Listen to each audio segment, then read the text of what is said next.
Baiklah, kita lanjut modul kebinekaan kita dengan topik tentang bedah, lebih tepatnya bedah Gurindam 12. Gurindam 12 ini adalah petuah-petuah dari Melayu yang adalah suku khas Riau. Sebelumnya saya mohon maaf kepada rekan-rekan mahasiswa semuanya. Di kesempatan 2 hari yang lalu saya sudah berjanji modul kita dimulai. Cuman belakangan saya punya aktivitas yang tidak bisa saya tinggalkan. Begitu juga dengan kemarin itu saya mendadak ada kegiatan yang tidak bisa ditinggalkan seperti itu. Baru malam ini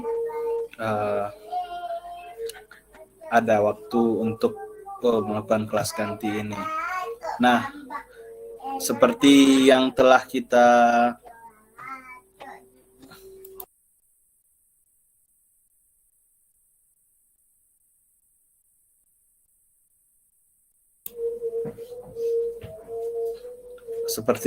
sudah saya minta, apakah kita semua sudah punya draft Gurindam 12-nya? Sudah, Pak. Sudah ya. Nanti syair atau draft Gurindam 12-nya kita bisa upload sebagai tugas mandiri kita, seperti itu. Nah, kemarin ada juga yang komplain terkait absen. Saya pikir absensi tidak hal yang mendasar dalam modul ini, karena kemarin saya sudah mintakan absensi manual kalian seperti itu. Oke, kita langsung saja ke Gurindam 12-nya. Sebelumnya di sini siapa yang sudah menelusuri sejarah Gurindam 12 tersebut?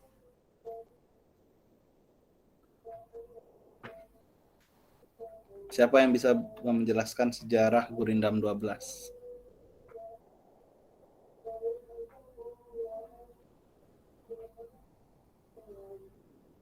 Taufan, sudah baca apa tentang Gurindam 12? Tentang sejarahnya. Iya, Pak, sudah. Izin share screen ya, Pak. Oke, silakan Taufan. Iya, Pak.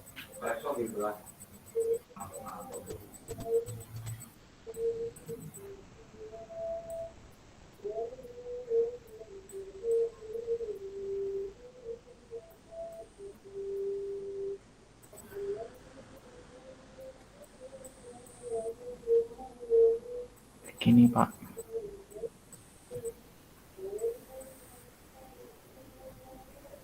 Dibaca, Pak. Kenapa? Ininya dibaca sejarahnya. Iya. Kamu share screen? Iya. Belum kelihatan ya, Pak? Belum.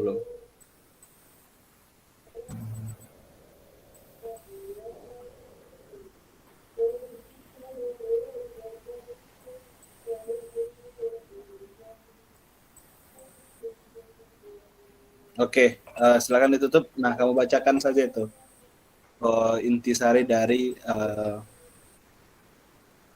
Gurindam 12 tersebut. Iya. Sejarahnya bagaimana?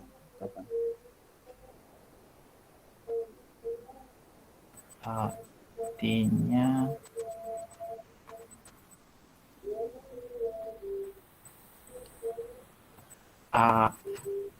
yang saya ambil nilai yang ada di Gurindam 12 ini dalam kehidupan saya sejarahnya dulu, Taufan. Mewujudkan generasi sejarahnya dulu, yang Taufan. cerdas. Gimana? Oh, sejarahnya dulu. Gurindam 12 ini ditulis oleh siapa? Asalnya dari mana begitu?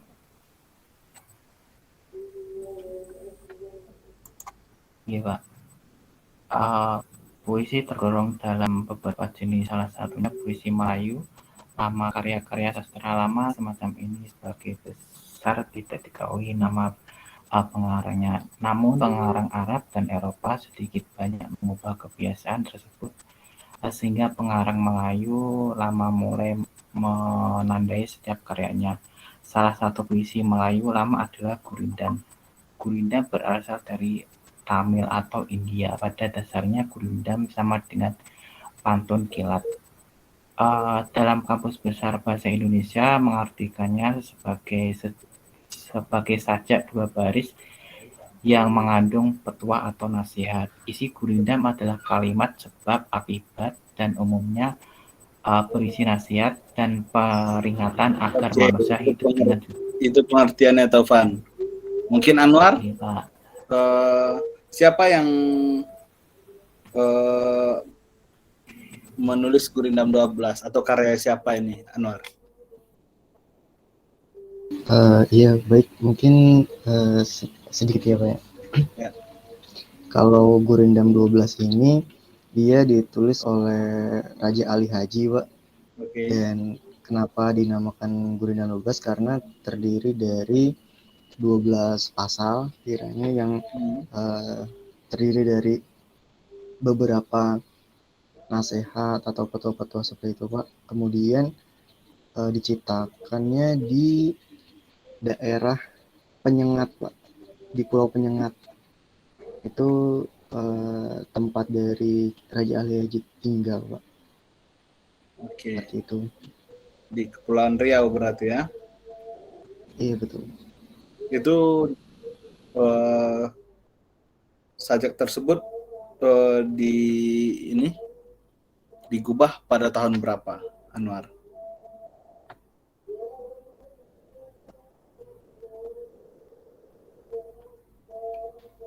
Oh, saya belum dapat informasi terkait itu, Pak. Oke, Aditya.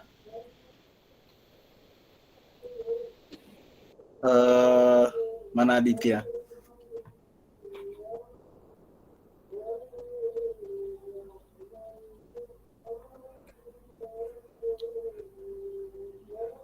Halo, Aditya?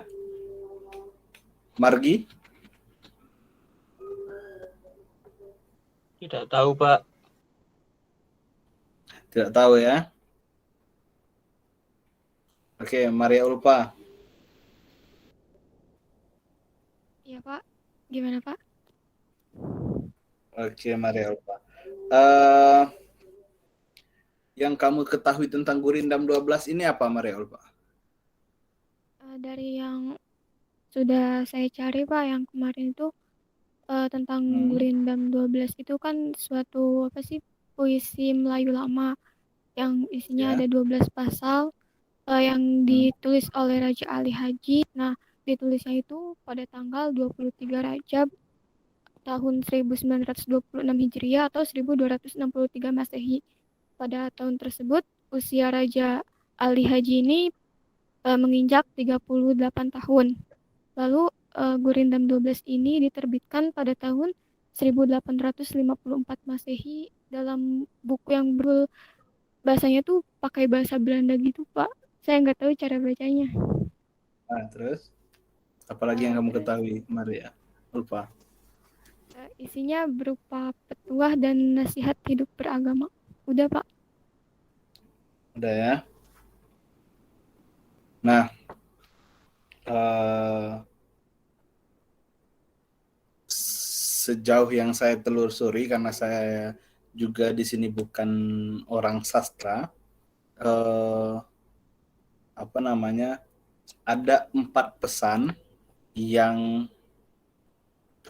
disiratkan oleh Raja Ali Haji dalam pantun atau nasihat Melayu ini, yaitu yang pertama tentang syariat, tentang tarikat, hakikat, dan makrifat. Nah, ini semua tentang pengejawantahan agamanya Raja Ali Haji. Di sini ada yang non-muslim? Siapa? Ada nggak? Tentunya kita berarti di sini bisa dikatakan semuanya Islam. Nah, tentunya sebagai seorang Muslim kita tahu syariat. Syariat itu adalah ketentuan yang terdapat dalam Islam. Nah, di sana juga ada tarikat. Bagaimana kita memahami Islam, hakikat dan makrifatnya. Tentu orang-orang tarikat sangat paham dengan bagaimana tarikat, hakikat dan makrifat. Siti Fatimah, apalagi informasi yang kamu dapat tentang Gurindam 12 ini, Siti Fatimah? Sebagian kemarin itu, bentar Pak, saya bacakan. Ya, Gurindam ini, spesialnya Gurindam Haji Ali ini adalah dia itu sastranya lebih cenderung ke agama. Bagaimana sih beliau itu menyampaikan apa ya, intinya si kedekatannya dengan Tuhan itu melalui sastra ini Pak, melalui Gurindam ini gitu. Itu sih Pak. Ya, yang Arianti? Iya Pak. Apa informasi yang kamu kolek tentang Gurindam ini, Arianti? Iya Pak, mohon izin menyampaikan kurang lebih sama seperti teman-teman tadi Pak, bahwa Gurindam 12 ini dilahirkan oleh seorang sastrawan bernama Raja Ali Haji. Kemudian isinya merupakan puisi Melayu yang berisikan sebagai nasihat kehidupan bagi pembacanya. Kemudian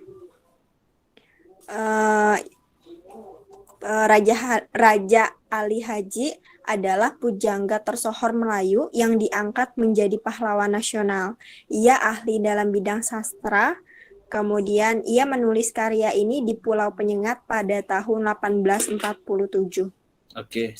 Iya, seperti itu Pak. Coba bacakan Gurindam pasal pertama, Arianti.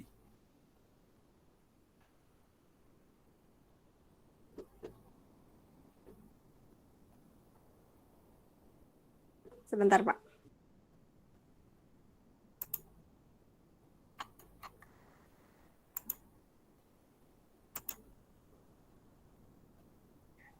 Izin menyampaikan Pak. Assalamualaikum warahmatullahi wabarakatuh. Dengan bismillah datang ke majelis, berpakaian lawak nampaknya indah. Kalimat disusun untuk ditulis, semoga banyak dapat faedah. Hendak saya banyak berkawan supaya dapat banyak berkenalan. Harapan saya kepada pembaca budiman dapat meresap apa yang ada pada tulisan. Anak-anak bermain gangsing, ramai-ramai bersukaria, supaya kita dapat bersaing, membaca jadikan jendela dunia. Seperti itu, Pak. Oke, Arianti. Kira-kira apa pesan yang disampaikan di sana, Arianti? Karena sama-sama kita ketahui Gurindam ini adalah nasihat tentang syariat, hakikat, tarikat, dan makrifat. Gitu. Kira-kira di pasal pertama yang kamu sebutkan tadi, apa pesannya, Arianti? Menurut saya sih Pak, dari apa yang saya baca tadi, Gurindam ini menyampaikan bahwa ketika kita bersosialisasi atau berkenalan dengan orang banyak, kita semua dapat menjadi seorang yang dapat mengambil pesan. Selain itu, disebutkan pula bahwa diharapkan kita sebagai pembaca yang budiman, di mana ketika kita rajin membaca, di mana saat kita senang membaca, maka jendela dunia akan kita dapatkan. Seperti itu Pak, kurang lebih. Mohon maaf Pak jika salah. Oke. Selanjutnya Vina Lailatul Fadilah.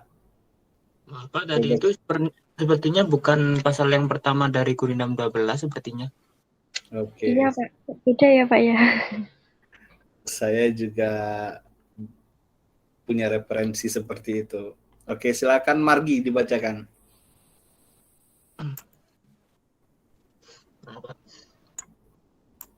Saya lihat di laptop, maaf. Barang siapa Kenapa? tiada memegang agama, sekali-sekali tiada boleh dibilangkan nama. Barang siapa mengenal yang empat, barang siapa mengenal Allah, suruh dan tegahnya ia menyalah. Barang siapa mengenal diri, maka telah mengenal akan Tuhan yang bahri. Barang siapa mengenal dunia, tahulah ia barang yang terperdaya. Barang siapa mengenal akhirat, tahulah ia dunia mudarat. Oke, itu Gurindam pasal pertama. Menurut Margi, apa pesan yang disampaikan dalam atau pada Gurindam yang pertama itu, Margi?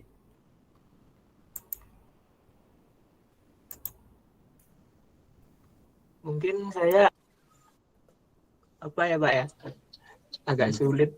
Mungkin yang barang siapa yang mengenal empat itu mungkin empatnya itu yang disebutkan Bapak tadi itu ya. Cuma tahu itu doang.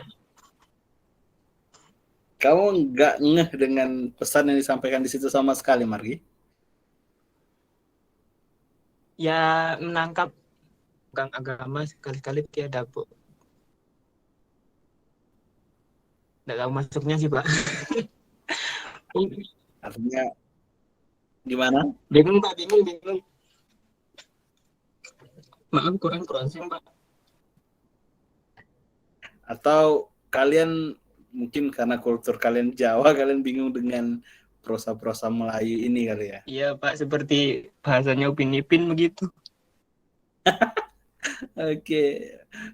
Fatima, menurut kamu ada nggak pesan yang bisa kamu tangkap dari pasal pertama itu? Bentar Pak, saya sambil baca ulang ya Pak. Oke. Siapa yang memegang agama sekali-kali tidak boleh dibilang nama. Barang siapa yang mengenal Allah, maka itulah yang Allah di sini.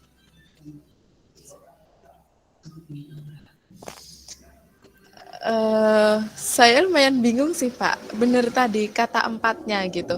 Kalau kan di sini pasal 1 ini saya mulai paham nih, mulai barang siapa tiada memegang agama, sekali-kali tiada boleh dibilang nama.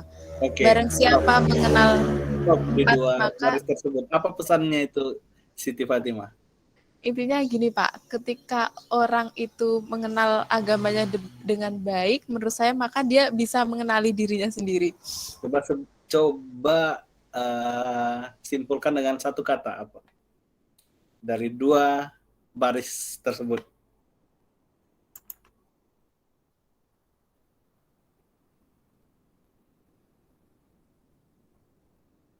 Satu kata susah Pak, kalau satu kata.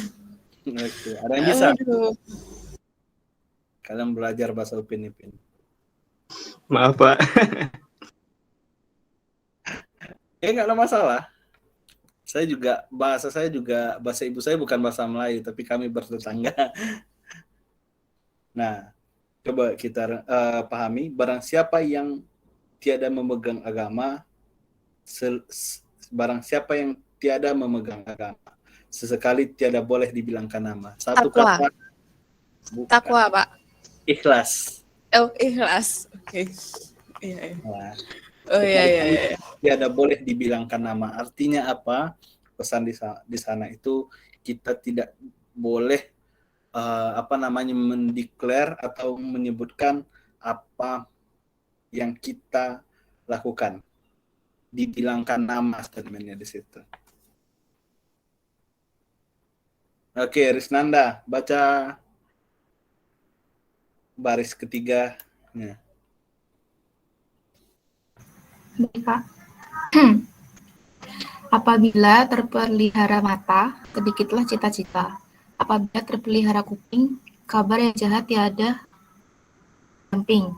Apabila terpelihara lidah, niscaya dapat daripadanya faedah. Bersungguh-sungguh engkau memeliharakan tangan daripada segala berat dan ringan. Apabila perut terlalu penuh, keluarlah fiil yang tiada senunuh. Anggota tengah hendaklah ingat, disitulah banyak orang yang hilang semangat. Hendaklah peliharakan kaki daripada berjalan yang membawa rugi. Oke, itu Gurindam pasal ketiga. Kira-kira pesan di sana apa, Risnanda? Yang bisa kamu tangkap? Sepertinya harus jaga anggota tubuh dari perbuatan tercela. Oke, disebutkan pelihara mata begitu ya. Artinya ketika kita memelihara pandangan kita, sedikitlah apa yang hal-hal buruk yang bisa dilihat oleh mata begitu. Juga dengan pendengaran, juga dengan lidah, banyak hal yang bisa kita lakukan, hal-hal yang berfaedah gitu. Berfaedah ini tahu kan maksudnya kan ya, lebih bermanfaat begitu. Keluar apabila perut terlalu penuh, keluarlah fiil yang tiada senonoh. Maksudnya apa?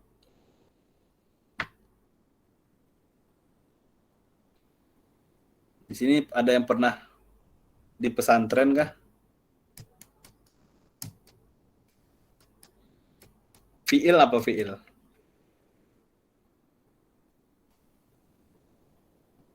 Bahasa Arab Pak tahunya fiil-fiil itu. Fiil itu kata kerja.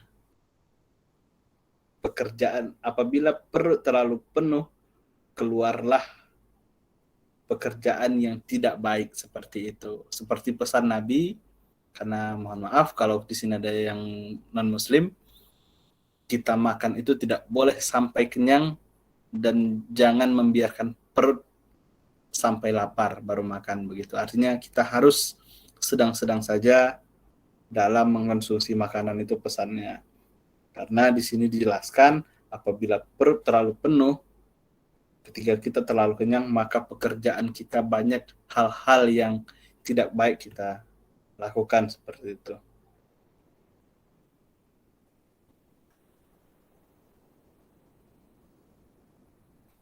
Kemudian selanjutnya siapa lagi ini? Nuraini, mana suaranya? Saya Pak. Oke. Gurindam pasal kedua, coba bacakan Nuraini. Baik Pak. Gurindam pasal kedua. Barang siapa mengenal yang tersebut, tahulah ia makna takut. Barang siapa meninggalkan sembahyang, seperti rumah tiada bertiang. Barang siapa meninggalkan puasa, tidaklah mendapat dua termasa. Barang siapa meninggalkan zakat, tiadalah hartanya beroleh berkat. Barang siapa meninggalkan haji, tiadalah ia menyempurnakan janji. Itu Pak. Itu Gurindam pasal kedua. Kira-kira pesan yang ditampilkan oleh Raja Ali Haji di sana apa, Nuraini? Jangan meninggalkan ibadah Pak. Seperti sembahyang, zakat, haji, karena itu akan mencelakakan kita di kemudian hari nanti Pak. Di kehidupan selanjutnya seperti itu.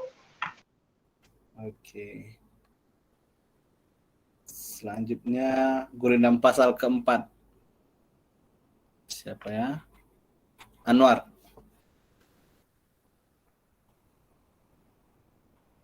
Iya Pak. Gurindam pasal keempat.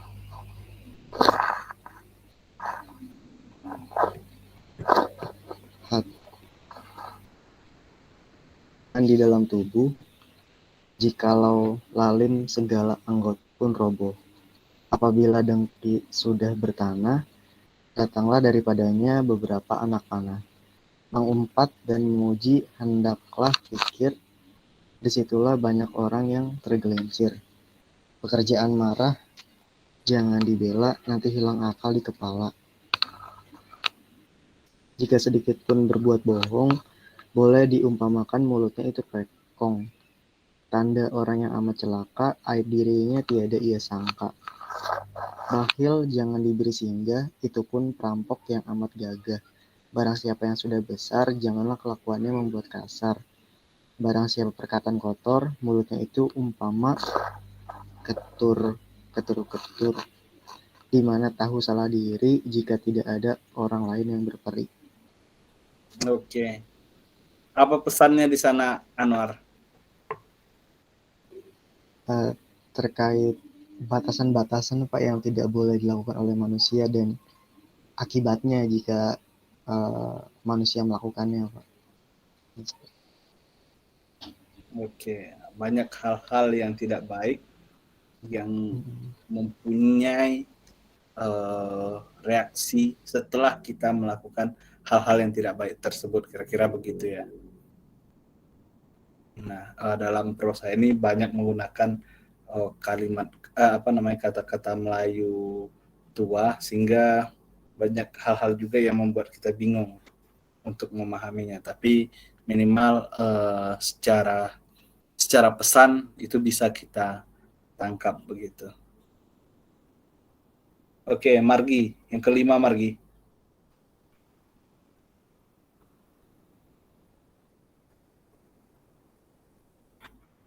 Suaranya nggak masuk Margi.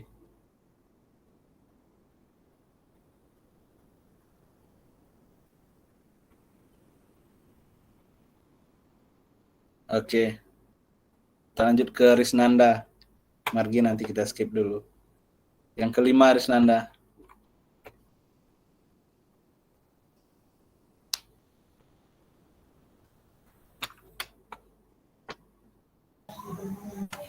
Gurindam pasal kelima. Jika hendak mengenai orang berbangsa, lihat kepada budi dan bahasa.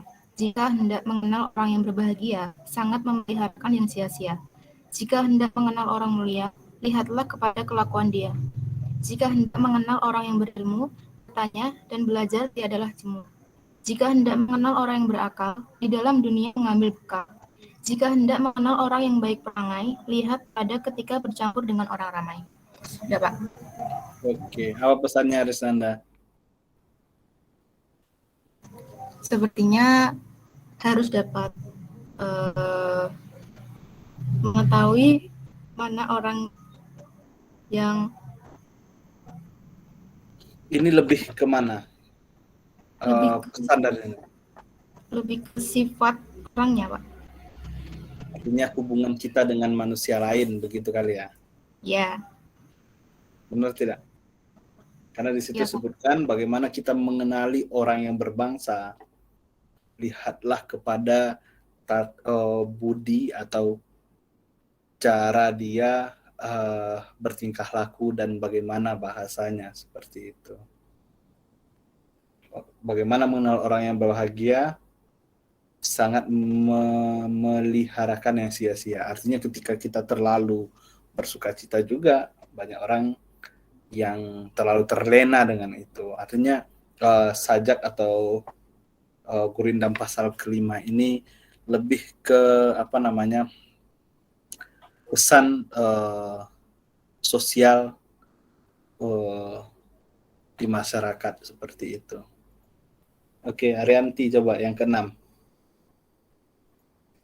Ya Pak, maaf ya Pak, tadi salah baca. Oke, mungkin itu adalah opening dari ya, pembukaannya. Keenam, cahari olehmu akan sahabat yang boleh dijadikan obat. Cahari olehmu akan guru yang boleh tahukan tiap seteru. Cahari olehmu akan istri yang boleh dimenyerahkan diri. Cahari olehmu akan kawan, pilih segala orang yang setiawan. Cahari olehmu akan budi yang ada baik sedikit budi.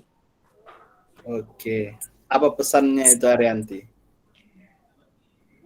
Pesan dari pasal ke-6 tadi tentang pergaulan yang menyarankan agar kita mencari sahabat yang baik, guru yang sejati, kemudian pasangan yang memang bisa mengisi kita satu sama lain. Seperti itu, Pak. Oke, cahari ini apa?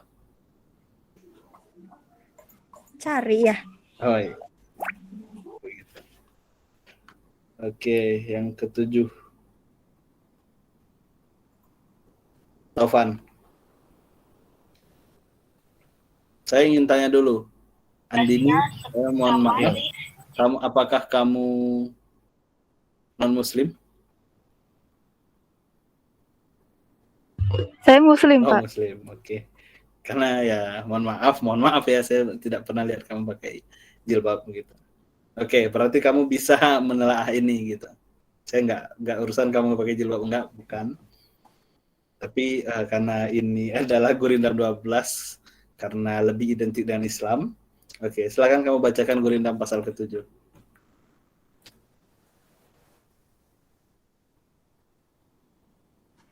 Oke, apabila mata terjaga, hilanglah semua dahaga. Apabila kuping tertutup handuk, hilanglah semua kabar buruk. Apabila mulut terkunci rapat, hilanglah semua bentuk maksiat.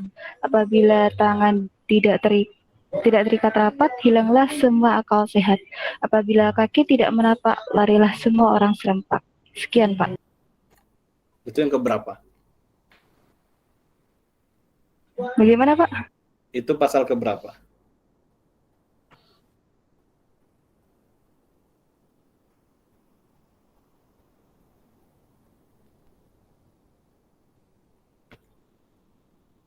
Mohon maaf Pak, ini kalau perihal itu saya kurang paham sih, soalnya saya ini saya dapat intinya gitu sih. Yang penting dapat positif gitu. Saya kurang paham kalau pasal-pasalnya Pak, mohon maaf. Oke. Siti Fatimah. Iya Pak. Pasal ke-7. Baik, benar Pak. Apabila banyak berkata-kata, disitulah jalan masuk dusta. Apabila banyak berlebih-lebihan suka, itulah tanda hampir duka. Apabila kita dikurung siasat, itulah tanda pekerjaan hendak sesat. Apabila anak tidak dilatih, jika besar bapaknya letih. Apabila banyak mencela orang, itulah tanda dirinya kurang. Apabila orang yang banyak tidur, sia-sia sahaja umur. Apabila mendengar akan kabar, menerimanya itu hendaklah sabar. Apabila mendengar akan aduhan, membicarakannya itu hendaknya cemburuan. Apabila perkataan yang lemah lembut, lekaslah segala orang mengikut. Apabila perkataan yang amat kasar, lekaslah orang sekalian gusar. Apabila pekerjaan yang amat benar, tidak boleh orang berbuat onar. Oke. Apa pesannya Siti Fatimah? Kalau menurut saya itu menjadi orang bijak sih Pak di situ. Oke. Di situ ada juga semacam prosa-prosa yang saya bukan orang sastra ya, jadi saya kurang tepat dalam mengulas ini sebenarnya. Ada hal-hal yang mengkiaskan sesuatu untuk menjelaskan sesuatu yang lainnya. Contohnya apabila mendengar akan kabar, menerimanya hendaklah sabar katanya. Kira-kira apa maksudnya? Saya Pak, boleh? Ya. Apa maksudnya Margi? Apabila mendengar akan kabar, menerimanya itu hendaklah sabar, artinya apabila mendengar satu kabar buruk, maka bersabarlah dan mengucapkan Oke. Itu ya, benar Pak ya? Iya, benar. Lanjut ke pasal kabar buruk, maka bersabarlah dan mengucapkan innalillahi wa inna ilaihi raji'un, karena apabila bersabar, maka Allah akan mengampuni dosa dan menggantikannya ke hal yang lebih baik lagi. Oke, lanjut pasal 8 Margi. Oke, Pak. Barang siapa khianat akan dirinya, apalagi kepada lainnya. Kepada dirinya ia aniaya, orang itu jangan engkau percaya. Lidah yang suka membenarkan dirinya, daripada yang lain dapat kesalahannya. Daripada memuji diri, hendaklah sabar. Biar dan pada orang datangnya kabar. Orang yang suka menampakkan jasa, setengah daripada syirik mengaku kuasa. Kejahatan diri sembunyikan, kebalikan diri diamkan. Keaiban orang jangan dibuka, keaiban diri hendaklah sangka. Oke, apa pesannya di sana Muhammad Margi? Berisi agar menilai orang itu tetap dilihat dari perangainya, jangan langsung menghukumi orang sesuai dengan tampilan fisiknya saja, dan tidak mudah percaya terhadap orang yang baru dikenal, serta tetap menjaga prasangka baik. Oke. Pasal Lihat ke-9. buku dari covernya gitu mungkin, Pak. Oke, pasal ke-9. Saya juga, Pak. Lanjut. Ya. Tahu pekerjaan tak baik, tetapi dikerjakan. Bukannya manusia, yaitulah syaitan. Kejahatan seorang perempuan tua, itulah iblis punya penggawa. Kepada segala hamba-hamba raja, disitulah syaitan tempatnya manja. Kebanyakan orang yang muda-muda, disitulah syaitan tempat berkuda. Laki dengan perempuan, disitulah syaitan punya jamuan.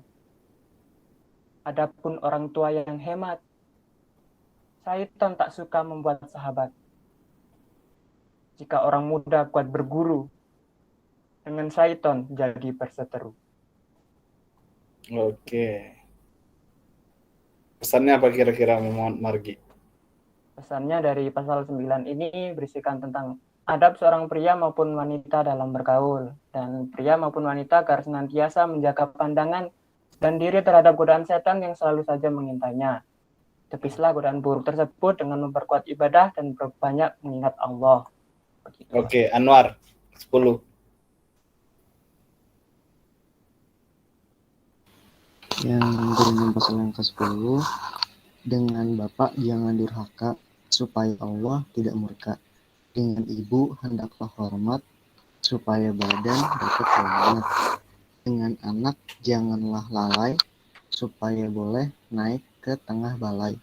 Dengan istri dan gundik janganlah alpa, supaya kemaluan jangan narpa. Dengan kawan hendaklah adil, supaya tangannya jadi kafil. Oke, apa pesannya ini Anwar? Pesannya bagi seseorang ada beberapa pedoman, Pak. Maksudnya kita nggak boleh kayak durhaka terhadap bapak, kemudian harus hormat kepada ibu gitu. Jadi terhadap beberapa orang tertentu gitu yang sekiranya memang benar-benar dekat sama kita, ada batasan-batasannya dan akibatnya kalau kita melakukan hal tersebut, Pak.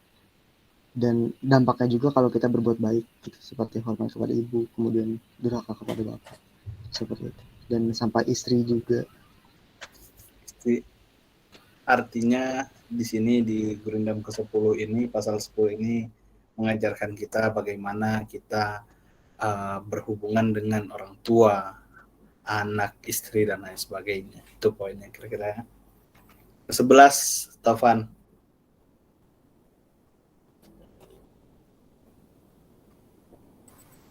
Iya, Pak.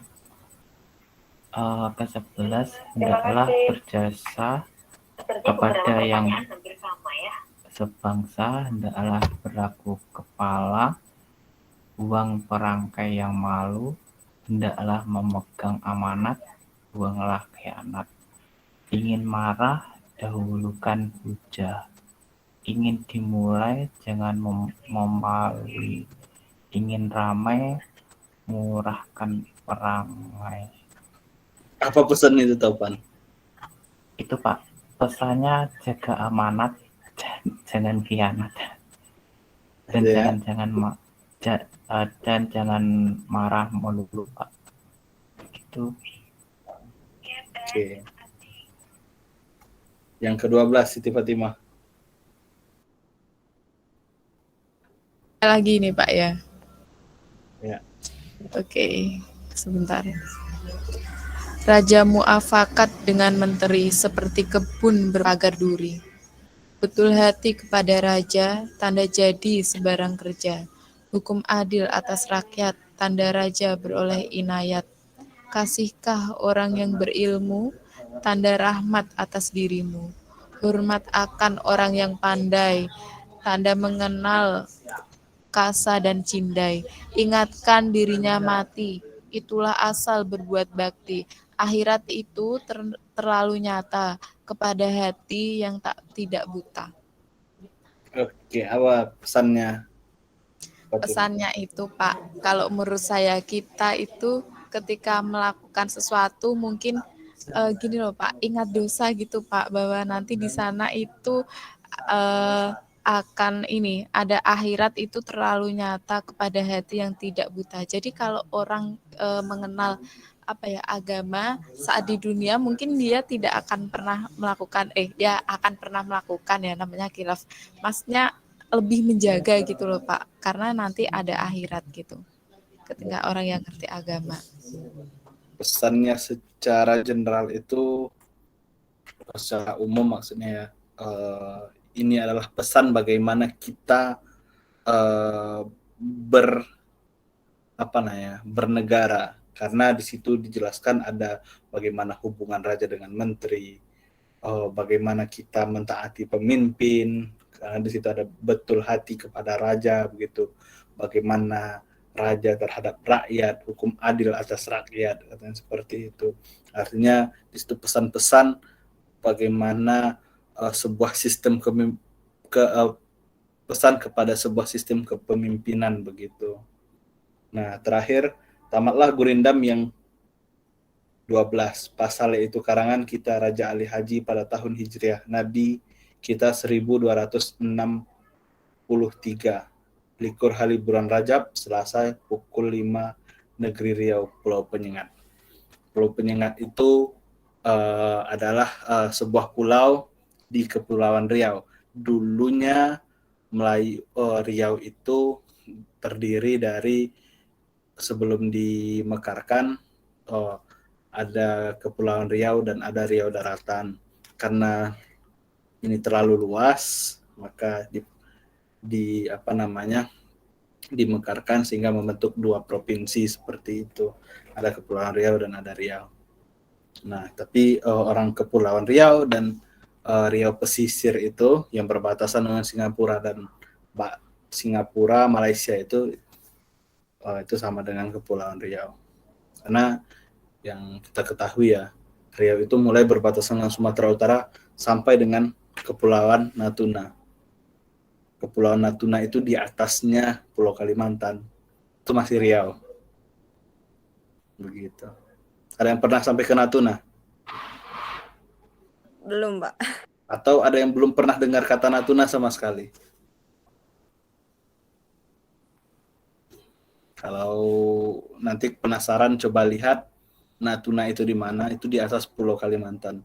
Nah, hari ini mungkin banyak gesekan antara berbagai negara ya. Ada Cina, ada Malaysia juga. Tapi secara teritori Indonesia. Jauh, pokoknya jauh lah. Tapi itu masih daerah Riau. Oke, terakhir saya ingin bertanya kepada rekan-rekan semua, kira-kira di tempat kalian ada nggak sajak-sajak atau pesan-pesan seperti ini yang khas begitu? Ada tidak? Kalau daerah saya sih nggak ada sih Pak, cuman puisi aja adanya. Puisi ya. Oke. Daerah kamu di mana, Fatima? Jawa Timur, tepatnya saya tinggal di Bojonegoro, tapi kuliahnya di Madiun, Pak. Oke. Kalau Jawa Timur tidak ada. Jawa Tengah? Ada tidak?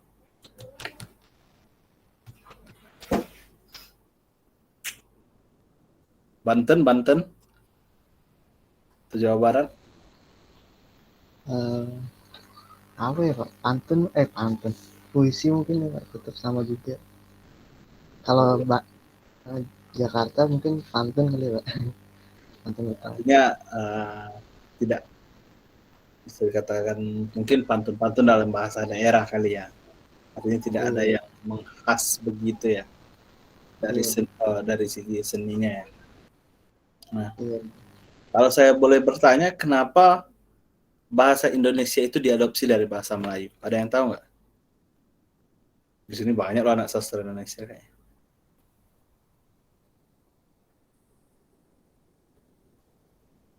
Kenapa bahasa Indonesia itu diadopsi dari bahasa Melayu? Kalian tahu? Mungkin bahasa perdagangan, Pak. Oke, bahasa perdagangan ya. Izin jawab, Pak. Arianti, silakan.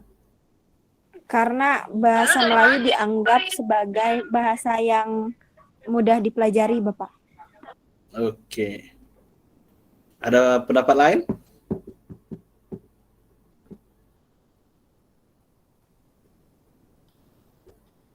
Tidak ada ya.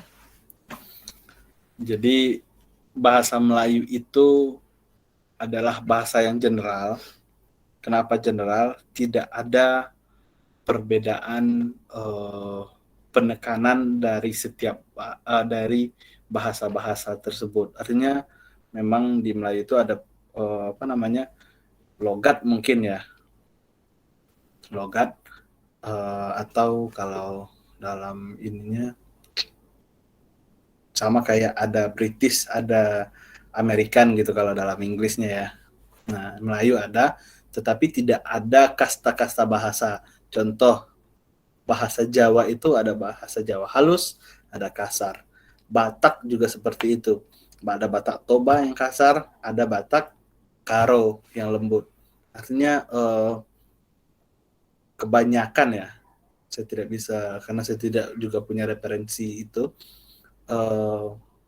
kebanyakan bahasa di Indonesia itu mempunyai tingkatan-tingkatan seperti itu. Nah, bahasa Melayu ini general, umum, tidak ada bertingkat-bertingkat seperti itu, sehingga lebih saat itu mungkin akan dipahami lebih mudah seperti itu. Oke, apakah ada pertanyaan sampai di sini terkait sastra yang bisa kita diskusikan lah? Karena saya juga tidak bisa memberikan ilmu yang memadai tentang sastra kepada kalian semua. Ada yang didiskusikan atau yang ingin disampaikan? Saya mau bertanya, Pak. Oke, Anwar. Kalau di Riau sendiri, khususnya di masyarakat Melayu di sana, gurindam ini itunya masih dipakai atau bagaimana, Pak, perkembangannya, Pak? Ya. Atau di acara-acara tertentu aja? Gimana ya? Kalau khusus gurindam ini sebetulnya saya tidak pernah mendengar lagi. Cuman di khususnya daerah Melayu itu ada hal kayak sajak-sajak juga yang khasnya. Contoh saat orang saat contoh nih ada pihak laki-laki ingin melamar pihak perempuan begitu. Nah, itu mereka juga ada saling berbalas pantun begitu. Nah, kadang intinya saling berbalas pantun lah. Sama dengan masyarakat Kepulauan Riau dan juga Riau daratan tingginya seperti itu. Bukan daratan tinggi sih, Riau daratannya, pesisir dan daratan begitu. Nah, namanya kalau di daerah Kampar itu, tempat saya itu namanya Basiacung. Artinya setiap ada acara lamaran atau acara adat begitu, itu kalau yang lebih umum lah saat ada acara lamaran itu pihak yang datang itu, karena kan kalau orang Kampar itu sama kayak Minang ya, kalau daratannya patrialis ya, saya juga lupa, marganya mengikut ibu, berbeda dengan Batak mengikut bapak marganya kan. Nah, kalau di sini itu biasanya karena dia mengikut ibu, orang yang dituakan itu adalah paman. Nah, orang yang dituakan kalau dalam adat Kampar itu paman. Paman inilah ketika seorang itu ingin melamar seorang perempuan, jadi paman inilah yang mengantarkan ponaannya ke rumah perempuan tersebut. Nah, si paman ini dialah yang akan berbalas pantun dengan keluarga atau pamannya si perempuan begitu. Tapi sedikit banyak mungkin kondisinya hari ini hal-hal seperti itu sudah diwakilkan, karena nggak semua orang lagi bisa melakukan itu gitu. Tapi 70-80% budaya itu masih dilakukan, baik itu di Melayu pesisir atau Riau daratan begitu. Tapi dari 70% itu 90%-nya itu diwakilkan kepada orang-orang yang masih bisa. Mungkin nanti saya bisa share bagaimana berbalas pantunnya proses adat ataupun resepsi pernikahan. Mungkin itu, Anwar. Mungkin ada yang lain yang ingin ditanyakan atau di-share?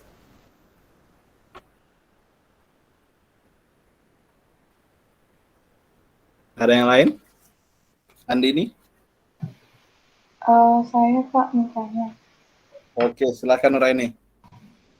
Jadi kalau di Jawa itu kan ada kayak mulok, pelajaran mulok gitu kan. Itu kan bahasa Jawa ya kan Pak. Nah, tadi Bapak nanya kayak ada nggak sih puisi atau apa namanya yang di Jawa? Kalau sepengetahuan saya tuh ada. Itu puisi tapi biasanya ditembangkan atau dilakukan, itu namanya tembang mocopat Pak. Itu ada banyak judulnya dan ada pesan-pesannya tersendiri. Cuman pakai bahasa Jawa dan itu lumayan susah Pak. Nah, kamu Jawa mana? Kan itu gimana Pak? Kamu Jawanya di mana? Di Jawa Tengah Pak. Apa? Di Cepu, Blora. Oke. Ya. Nah, itu kan masih dipelajarin kan Pak kalau di mulok-mulok di sini tuh bahasa Jawa. Nah, kalau misalnya di Riau sendiri itu ada nggak sih Pak mulok kayak misalnya bahasa Melayu gitu. Nah, di situ apakah juga gurindam itu masih dipelajari seperti itu Pak? Oke. Kalau saya pribadi ya, saya sedikit lebih kagum kepada orang di Jawa yang lebih apa namanya? Lebih aware gitu ya Pak?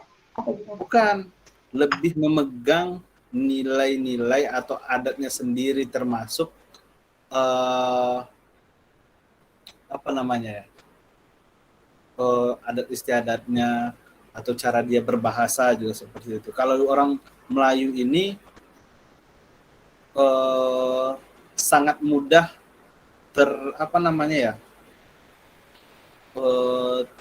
tergerus nilai budayanya gitu. Nah, contohnya saja di Riau itu ada namanya muatan lokal. Muatan lokal seperti itu di Riau itu ada namanya Arab Melayu. Nah, dalam bahasa Melayu itu kan ditulis pakai tulisan Arab ya. Nah, dulunya kalau kalian cek kembali, Indonesia itu tulisannya itu bukan tulisan alfabet seperti sekarang ejaannya, tapi tulisan Arab Melayu.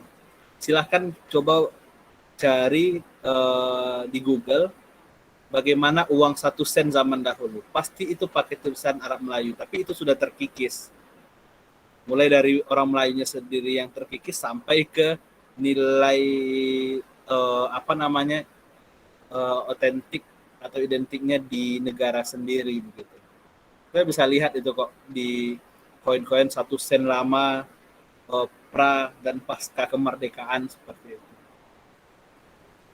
Bahkan saya sering itu lihat di di kafe-kafe atau kolektor-kolektor itu masih memegang uang-uang itu. Suara saya masih bisa didengar? Masih Pak. Bisa Pak. Oke, karena di sini masih Pak. Terlalu deras soalnya. Oke, ada ingin lagi yang kita share di sini? Bapak izin bertanya. Ya, tidak ada ya. Saya pikir saya cukupkan saja karena di sini saya sudah hujannya terlalu deras. Kayaknya nanti sinyalnya juga bakal terkendala. Saya tutup saja. Terima kasih kepada rekan-rekan mahasiswa semuanya. Billahi taufiq wal hidayah. Assalamualaikum warahmatullahi wabarakatuh. Selamat malam. Waalaikumsalam. Waalaikumsalam. Terima kasih Pak. wabarakatuh. Terima kasih Pak. Malam.